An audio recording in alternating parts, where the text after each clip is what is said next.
అరగుండా చెట్టు బాబు. హలో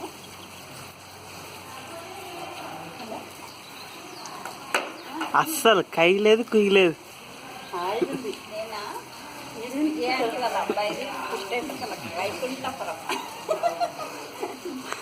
బాగుంది కదరా.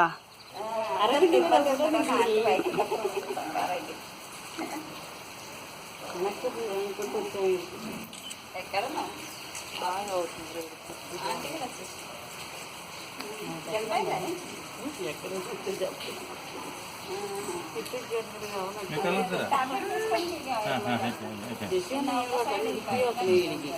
పక్క తీసే బాబాయ్, తీసేస్తే చేతులు లేకుండా ఒకసారి తీసేయి.